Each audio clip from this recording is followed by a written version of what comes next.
Welcome to the Giving Voice to Depression podcast, produced in partnership with the A.B. Corker Foundation for Mental Health. We are your co-hosts, Bridget and Terry. Each episode, through intimate, candid conversations with guests, we explore different perspectives on and experiences of depression.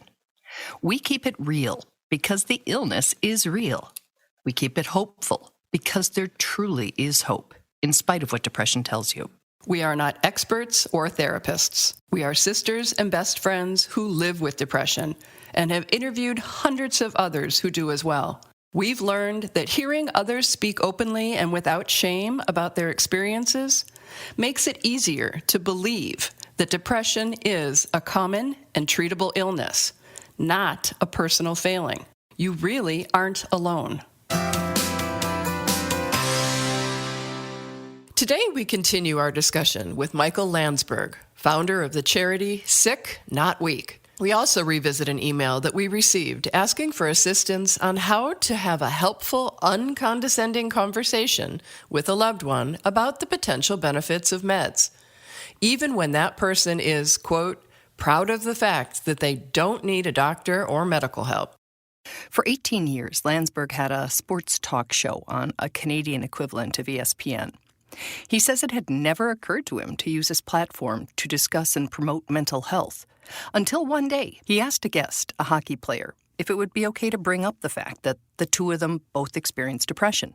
His guest agreed, and they briefly addressed their shared experience in the segment. The response that the station received, primarily from men who had been keeping their mental health struggles secret for fear of being considered weak, changed the course of Michael's life and his work. Today, he does what he's become very comfortable doing, speaking openly and shamelessly about his depression, medication use, and the lessons that he has learned from both his and others' journeys. Here now is Michael from a conversation we recorded a year ago, giving his voice to depression. This episode will be the normal length, but if you only have about 30 seconds, here's the Reader's Digest version. Okay, here goes. My name is Michael Landsberg. I suffer from an illness called depression, also anxiety. I have been taken down by this illness. I have been left understanding why people take their own lives. I have given up years of my life to this illness that I will never, ever get back. I have spent time where I knew that I was living but not alive. I understood suicide. I'm on medication today. I will be the rest of my life. But you know what? I'm not ashamed. I'm not embarrassed. And most of all, I'm not weak. For a number of reasons, including pride and gender and work roles, no one wants to be perceived as weak. The first day I spoke about this on television, the next day, the reaction I got, one of them was from a guy who said, my dad, and this is how he wrote it, my dad lived his whole life, since I was young, he drank every day. We never saw him smile. We knew that he was sick. But he said men do not go to psychiatrists or psychologists. Men suck it up and do their job. And he said, my dad died 5 years ago, never got treatment. He said, and I'm my dad. He said, until I heard someone talking about this without shame and embarrassment and without sounding weak, I always thought, I can't be that person. But then you hear someone say it, and it's like, hey, I don't care who knows. I want everyone to know. That's empowering to other people. One thing Michael wants everyone to know is that finding and taking the right meds is seldom a straight path from A to B. It can take a while to find an effective prescription or combination of prescriptions for your specific diagnosis and body. And there may be times you're on them and times you're off, at your doctor's suggestion or by your own choice. 20 years ago, I went on medication, and medication helped me. I am one of the lucky ones who is the opposite of treatment resistant would be me. So I started on Prozac. It helped me. Didn't cure me. It helped me. And then eventually I went off Prozac because I didn't like the side effects, and it came back. And then I went on Zoloft, and it made me better. And I got tired of the side effects, so I went off it again, thinking, okay, well, maybe I don't need it anymore. And I think the brain forgets just how much pain you've experienced. Like, the brain can't remember what pain felt like. You can remember thinking, oh my God, I felt terrible, but you can't relive it. And there's a big difference between imagining what it felt like and reliving it. So I kept going off it. The last time Landsberg went off meds was in 2008, and he says that was a mistake he won't repeat again. And then eventually, the last time I went off it, and I really was in a terrible position where I talk about this, November 24th, 2008, Marriott Hotel, Montreal, room 521, 4 a.m. in the morning. I was there sitting on the edge of my bed. I was working in Montreal at a sporting event, and I thought, wow, I know why people take their lives. I was not really a danger to myself because I'd been through it before. But that's how far I had let myself slip, Terry. I had gone so far, so much in denial. And my wife had said, you have to go back on medication. You have to go back on medication. I said, no, I don't. I can do it without medication.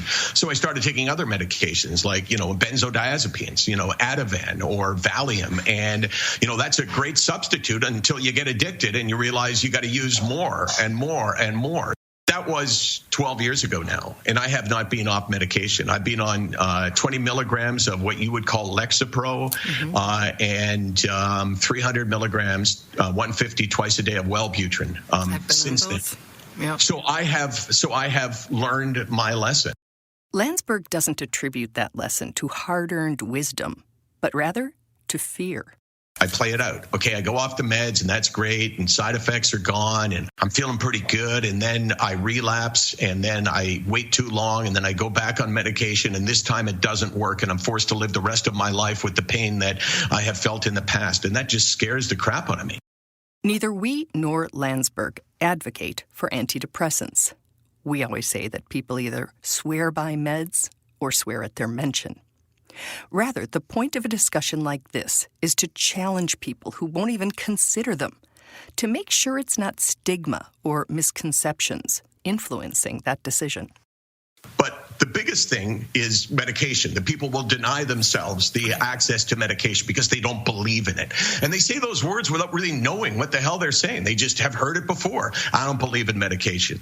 Really? What don't you believe in? It's not like we're not talking about God here. We're talking about this pill that you take that might, 60% chance, make you better and give you your life back. Landsberg says another thing he hears a lot is that people don't consider meds because they believe they're going to change them. And it's like, it will change you. Right. But if you're sick enough, first of all, you want change. But second of all, the changes that it makes in you that you don't like are worthwhile. And that's why I have the saying, which is you need to learn to love the thing that you hate the least. You need to learn to love the thing that you hate the least. So I hate my depression more than anything. I hate my medication too, but I hate it less than I hate the illness. So it's like, do I like being on meds? No. Do I wish I was off meds? Absolutely. But I'd rather be on the meds where I am right now than be back to where I was. So I have learned to love the thing that I hate the least. Interesting. I like that because people do. I hear it all the time. And they don't work for me. They numb me out. They'll take away my highs. I would give away my highs. I would give away my highs to not have my lows. You know what? Absolutely. To deal with the devil that I refer to. This is the value of sharing, right? Is that, people like us that have gone through this a million different times in our own heads. It's played out, like for me, off medication 5 times. We have learned so much from that experience that you hope that you can help people and not have them make the same mistakes that we have made, because we've all learned by trial and error. And one of the mistakes that one makes is they take possible treatments off the table. Remember how we started this and last week's episode with the listener question about how to talk to somebody who's really struggling and resisting any treatment or help? Well, the concept of learning to love the thing you hate the least might be a key worth using to try to open the conversational door. It sure resonates with us. Terry, anybody who denies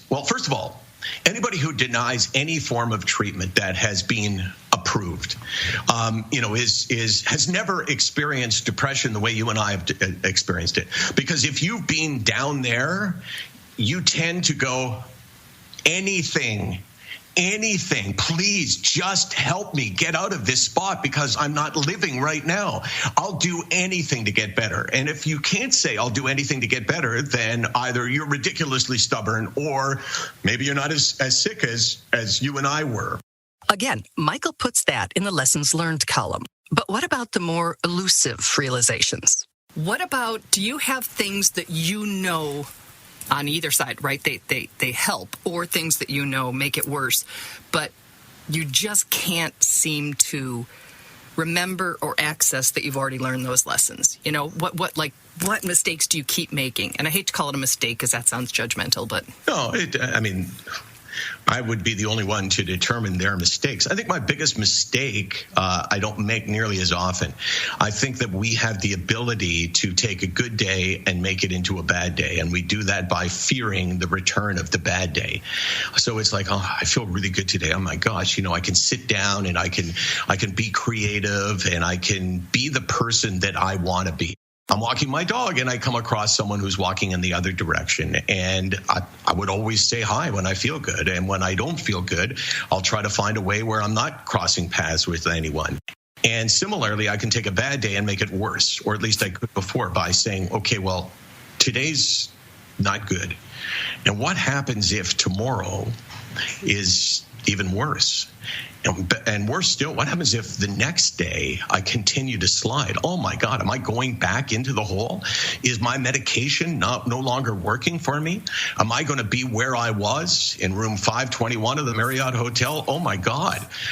So I have learned to prevent myself from making a bad day worse and from making a good day bad. And it's taken me a lot of years to realize that.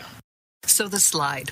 When you just said, it's starting, you have your bad day and it can lead into, a full-fledged dip back into that pit. What are your warning signs? The first warning sign is that my wife asks me if I'm okay. And typically I'll say, yeah, I'm okay. Like even now, I still deny it the first time I'm asked. For me, the biggest is I stop talking.